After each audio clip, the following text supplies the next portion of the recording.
The International Criminal Court is and was conceptualized to be a court of last resort. It was conceptualized to come into action when domestic courts or domestic criminal justice systems are either unable or unwilling to punish perpetrators of the worst forms of violence known to humanity. To quote the special prosecutor for the ICC, Luis Moreno Ocampo, in a statement he issued on a visit to Cambodia in August last year, he said, and I quote, "With the International Criminal Court, there is a new law under which impunity is no longer an option. Either the national courts must do it or the ICC will." And so it's critical for us to understand that the ICC was never meant to be the court of first resort.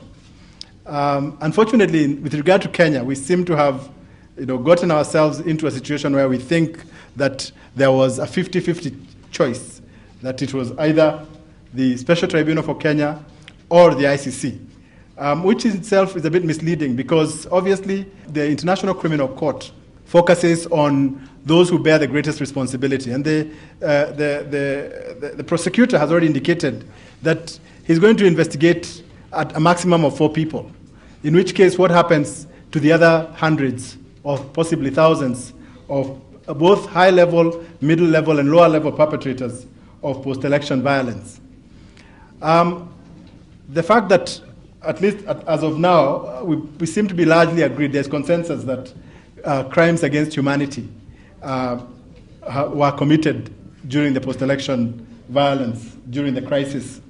And so the prosecutor of the International Criminal Court is very, very clear in his mind that Kenya is a key candidate for the exercise of the court's jurisdiction. To use his words, he says Kenya can serve as an example. And he says that Kenya can serve as an example, I think, in two ways. One is that it can serve as an example where the ICC, by acting appropriately and in a timely fashion, is able to prevent a worse sort of catastrophe in 2012. And that, I think, explains why he seems to be in such a rush to get things done. As we have seen since he left here, there was a lot of quick movement in the establishment for him applying to the presidency of the court to convene a pretrial chamber, which was even done before he left Kenya. And just last week, he then made his formal application to the pretrial chamber to give its authorization for him to proceed. The other way in which Kenya is a first is that under the ICC Rome Statute, there are 3 ways in which cases can be referred to the ICC. And one is by a state party, secondly is by the UN Security Council, and thirdly by the prosecutor exercising his own powers. In the last maybe 2 weeks or so, you're already beginning to see signs that there are political realignments, yeah, in relationship to Mao, that kind of stuff. Some of those probably also have to do with issues like the special tribunal, in the sense that certain people in government are perceived as supporting certain things that certain people are against. And certain people are being told that if you don't support these, your job is on the line and so forth and so on. So what this really requires, the first implication, is that it requires what you call political will. And when we talk about political will, we are not just talking about the will of people in government or the will of politicians to do certain things. The most important will, when it comes to political will, is the will of the people themselves. It is very, very important, because if you the people support a special tribunal today, that bill will pass. One would suspect that one of the reasons why there's been intransigence on the part of some politicians to support that bill is because they've looked at the public, and the public has been maybe very lukewarm or maybe very skeptical, for understandable reasons, of course. Don't be vague, go for the Hague. What are we doing? We actually, in a way, we are abdicating political responsibility. So it is very, very important for people to realize in this country that it is really the people who need to push these things. But we need to take cognizance of the fact that if we drop this thing in the lap of Ocampo, he said it very clearly, that is, he can only deal with 2 to 5 cases. What will happen to the rest? And let us make a snapshot of our political history. In 1992, we had land clashes, stroke ethnic clashes. Then there was what? The Kiliku inquiry. Where did that go? If you go to the government publisher, you can buy a copy of that report. Nothing happened. In 1997, 1998, again, the Akihumi Commission, a very good report. What happened? Now again, the Waki report. But now we're saying, okay, we want to do something, but we want to hand it over to Ocampo. Why? Maybe Ocampo can play a part, but there's a part that we must play also as a country. What will the bill investigate? Murder, extermination, enslavement, deportation, forced pregnancy, torture. And if we look at all this from a gender perspective, I've just alluded a bit to murder. If we look at extermination, again, the social arrangements are destabilized, and later on, there are consequences. Unresolved issues from the previous episodes of violence that we have been the basis, or rather gave a very strong justification for the violence that we suffered at the end of 2007 and at the beginning of last year. And I think the special tribunal then gives us an opportunity to put an end to this impunity, not only for the violations against women, but also for the violations against the men who were violated not in their own right, but also violated not only in their own right, but violated so as to destabilize the societal setups in which they lived. When people deliberately, when people elected by their representatives, when people elected by the electorate, they simply boycott debating a law that is meant to give Jerry and millions and thousands of other victims a face. What does that say about those leaders? Because that's a real challenge. What do they say about millions and millions of Kenyans who have been crying for justice? Do they really represent the people who elected them, who suffered, who died, who continue to die? Do those people really have rights? Because I think those are the real challenges. And when the Prime Minister stood on the floor of the House about 2 weeks ago and said, we decided not to refer the Kenyan situation to the ICC because that would have declared Kenya a failed state. What has in essence has just happened is exactly what Kenya government refused to do, because the matter is being handled by ICC. But the point is this: will ICC justice be able to satisfy the victims? ICC, even if it's going to prosecute, is going to prosecute just a few. What happens to the thousands of other criminals who must be prosecuted? And the challenge is, therefore, we must look at the broader picture, not to be narrowed down to the smaller picture. How I wish a member of parliament today can lose a seat of parliament for standing for justice and the cause of the victims, other than standing on the axis of the impunity, which actually they are standing for, which you can be rewarded today. What about tomorrow? We have to look at this thing from a holistic point of view.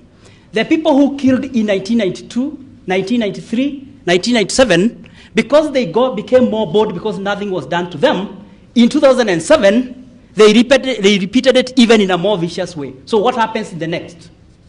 We must be able to ask a question. How many more victims do you want in this country in order for this country to come to its senses and have criminal accountability brought forth for purpose of ensuring that those people who thrive in violence, those people who thrive in criminal activities are held to account, not only for their crimes, but for ensuring that such kind of crimes will never happen again. This word impunity, we have to put it in context. Sometimes I sit down and I try to wonder what impunity means. And somebody was saying, do we understand what it is? impunity, for me, let me illustrate with a saying that you get when you're in the estates or mtaa. Have you heard this statement that we will do na utadu? Yes, tutafanya na utadu. That's the impunity. In other words, we'll do it anyway, even if it's wrong. But what will you do? You have nothing to do. We'll still do it. Yeah, you're complaining, yes, that murder is bad. Yeah, but we can still murder. Utadu nini? That is, just to illustrate, that is what impunity is. And it transcends not only these aspects of crime, but also in other instances, like corruption. That yes, we will steal, but what will you do? Utanipeleka wapi? So that is to me, that is now what is impunity. And just to urge the audience that at this time, we are at a very critical moment. Of course, we have the Constitution that we are thinking of. I want just to tell you that even as you think of the Constitution, we should not lose our focus on certain things, because it is during this time of the Constitution, because they know, that gang know that people are now busy with the Constitution. This is the time that things normally happen, certain things.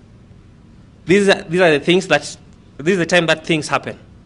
And I can tell you, this is the time we have even had documentation that now they want to pay Anglo leasing. We have even cabinet memorandum that is going there for the payment of the money.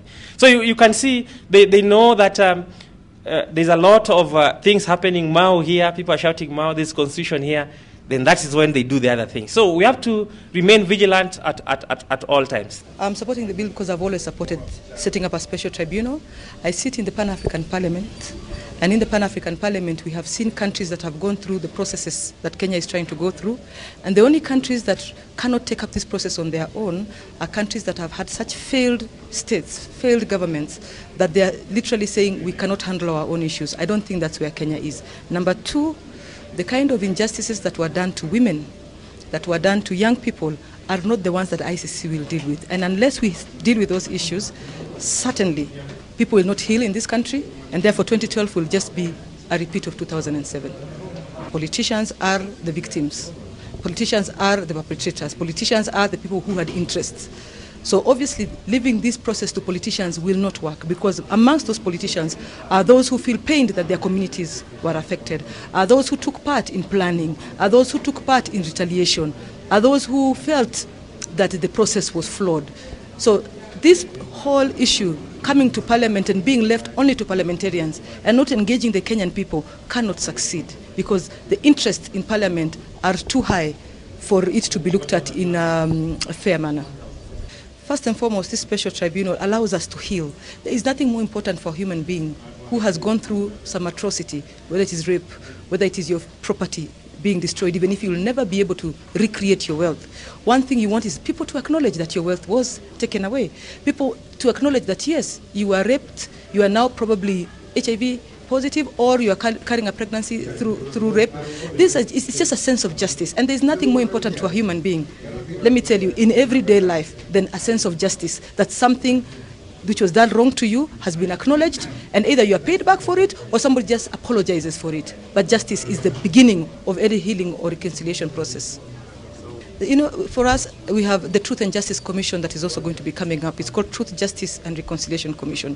That, if this does not work, becomes the next avenue that Kenyans can use to be able to start the healing process. We have a National Healing and Cohesion Act that was passed that, for me, is not even being taken seriously. If it was being taken seriously, for example, the kind of meeting that was held at the Pan-African the other day would not have been allowed by law. Yet the Minister for Justice himself attended that meeting. And that was a meeting of preaching hatred. Yet we have now a law that says anybody who is instigating hatred should be arrested. So all those people there should have been arrested, including the Minister for Justice. So I am saying that the only thing that Kenyans can do, first of all, let's learn to hold our people accountable, our leaders, whether or not you believe so much in them and they come from your community and you feel that maybe they can offer you some jobs. It's not true. what Kenyans need to know is that they are the sovereignty of Kenya, not the parliamentarians, not the government. They are the reason why Kenya is called sovereign. Our sovereignty lies within ourselves as Kenyan people.